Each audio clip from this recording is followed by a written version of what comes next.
Hi all, this is just a quick video to show you how to install the Theben CHEOPS KNX radiator valve. So firstly, remove the existing valve. The majority of domestic valves will be this type that uses a VA10 adapter, M30 1.5mm screw thread. This comes in the kit with the CHEOPS. That's installed first.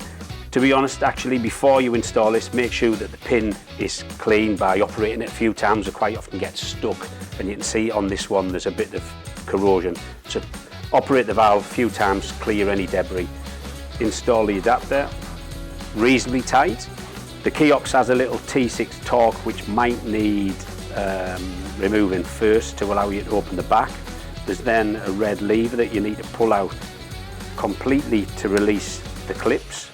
So then you install the valve, make sure the red lever is pushed fully in, close the door, and it's installed.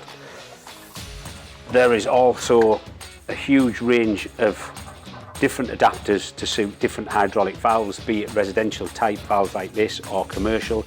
We have a catalogue that shows all the valves, and we also have a service where you can measure the dimensions of the valve you're going to install, and we will help you choose the right adapter. In with the kit with the CHEOPS, you also get this valve that's suitable for some Danfoss radiators. It opens up, it slots over the valve, and then the VA10 screws onto this.